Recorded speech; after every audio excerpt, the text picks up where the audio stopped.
Mainom ka pa? Ay, yeah. Mainom ka sa tubig? Yan. Pipipyahan ka na pag kalulat. Ngam!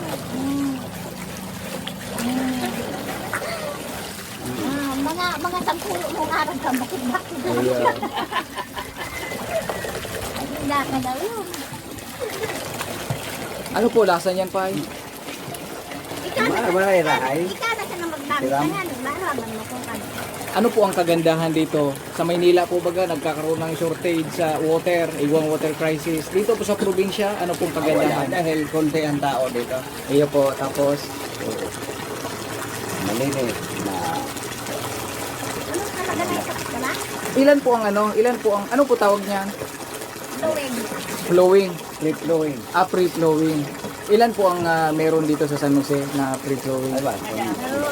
Lahat barangay dito. Sa palali, apat. Apat. Apat sa palali. Gaano po kalalim ini?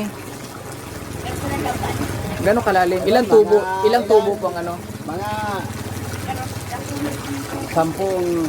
10 de 20 na tubo. Oo. Ilagay sa ilalim. Oo. Ah.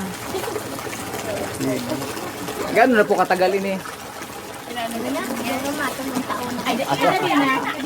Lima. 5. Ang lima. Mahabidan ng 15 ano. Ganyan lang po talaga ini, hindi po nasasarhan. Grabe. Ganda pala. Ito, pay, anuhin mo na ako. Videohan mo nga ako, pay, mag-inom ako ng tubig. Ganyan lang pa. Ganyan lang, pay. Yan. Ganyan lang. Ayan, kapitan. So guys, titikman ko po itong kung ano ang lasa itong sa free flowing napakalinis na tubig. Dito po sa Barangay Palale, sa munisipyo ng San Jose. Sige na, kaludan ko na.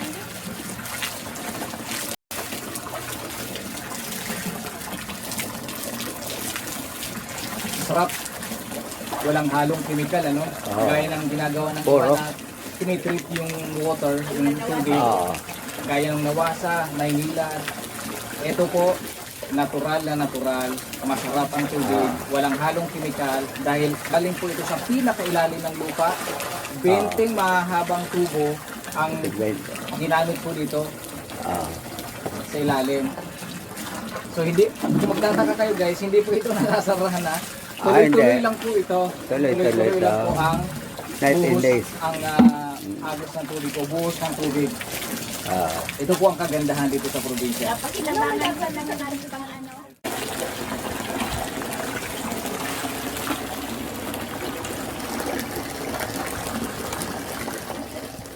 So yun po, tuloy-tuloy lang po ang paglaban nila Mamay. Walang patayan sa tubig. Napaka-abundant po ng tubig dito pagka free flowing ay papagawa nyo sa inyong lugar. Walang problema, walang crisis sa tubig. Gaya ng Manila, nagkakaproblema sila ng tubig. Pero dito guys, tuloy-tuloy lang ang buhos ng tubig na malinis at naiinom, masarap pa.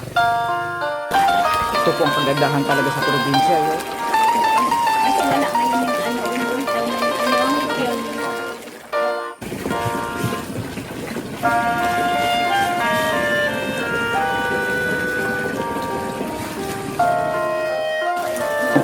Nasisira po ba ini? Nasisira. Ito po, naghihina lang ko yung tubig na alam. Tapos ulit naman. inuulit lang. Pero binabayaran. Dati ang ulit niya malaki. Malaki. Igwa po ulit. Pila po, ilan po ang flowing hindi sa parale? Tatlo. Yung pinakamalakas yun. Duman pinakamalakas. Minsan, dito kong palali. Iba pa siya ko, balo apat.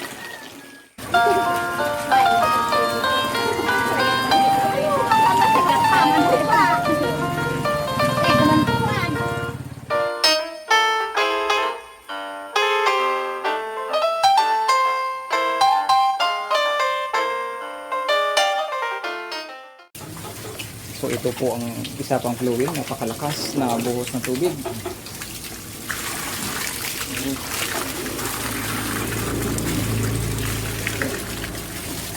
Ito ang tabing lakas.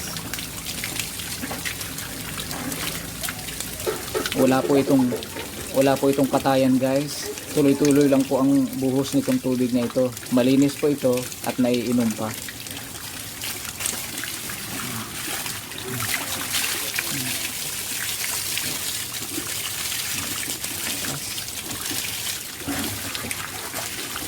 Thank you po.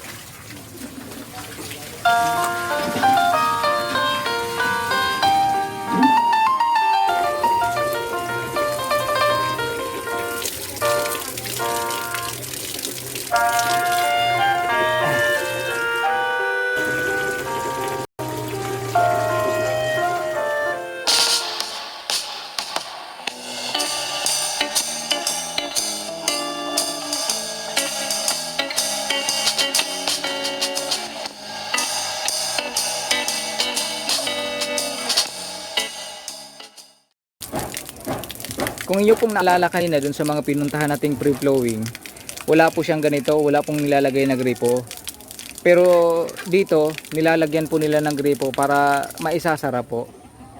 Dahil pag ito, hindi isinara, tuloy-tuloy lang ang labas ng tubig. Mahirapan po itong mapuno. Yung drum na yan. Itong drum na ito, dapat kasi malagyan po ito, mapuno. Dahil dito po, nanggagaling ang sinusupply naman. Sinusupply sa mga bahay-bahay dito.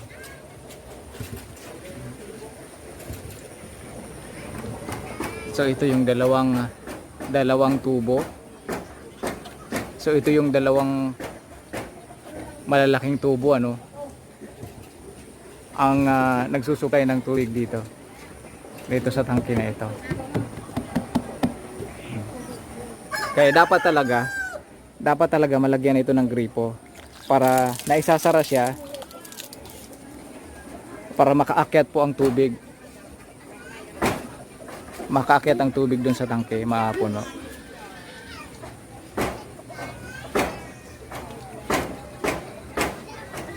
Tapos alam nyo ba guys na merong kakaiba itong karakteristik ang tubig ng free flowing na ito. Pagka mainit ang panahon, ang tubig dito sa free flowing na ito malamig. Pero pagka malamig naman ang panahon, ang tubig naman dito sa free flowing ay maligamgam. So guys, dito tayo sa Lungtoy ano, si Lungtoy, free flowing. After nating pinuntahan kanina, so ibang free flowing dito sa Palali ano, sa zone 1, zone 2, zone 3 hanggang 5. Ito naman po ang zone 6. Ano ang advantage ng Iguang free flowing dito sa inyo unlike sa Maynila? Siyempre sa Maynila siyempre dito lang bayad yung pag-ano ng tubig. Sa Maynila meron. Saka malinis. Malinis kahit ganito to. Malinis saka naiinom.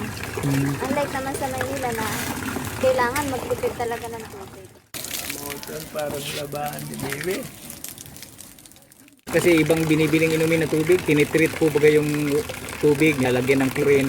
Dito po ba sa inyo, anong klase ang tubig? Iguang chemicals? Wala. Natural lang. Safe din naman lagyan ng chemical pa din, malinis.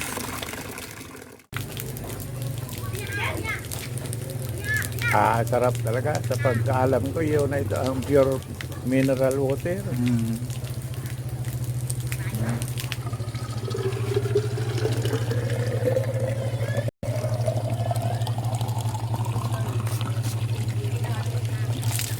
Okay, yung takip dito. Anong year po ginawa yan? 2003 siguro yun. Kung hindi ko nagkamali. So, gaano kalalim po yan? Ay nako, malalim-lalim ito. Mga 400 plus meter. Ilang tubo ang 400 ginamit? plus may pie. Ilang tubo ang ginamit yan? 24 yun.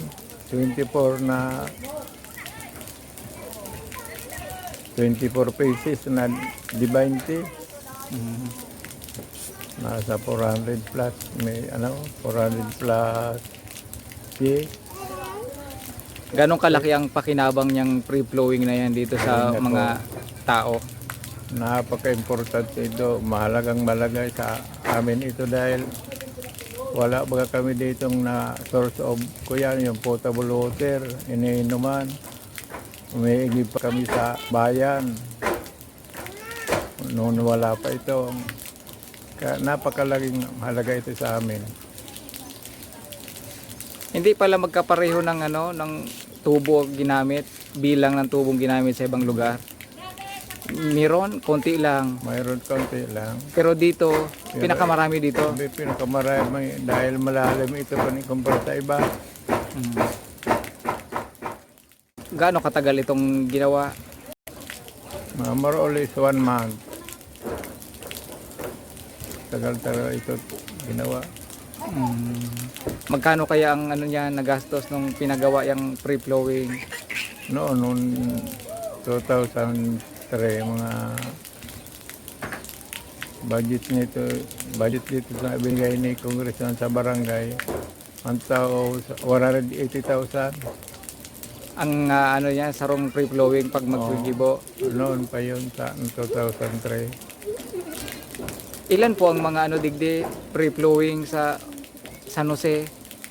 Kung natatandaan mo.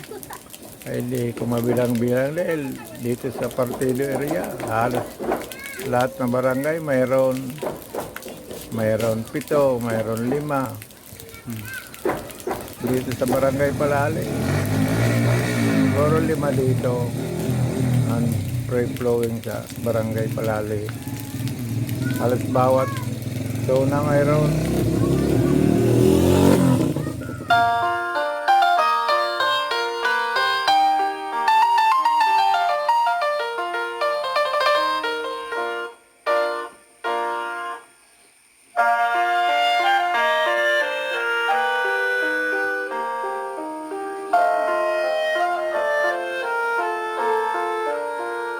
Anong lasa po? Masarap?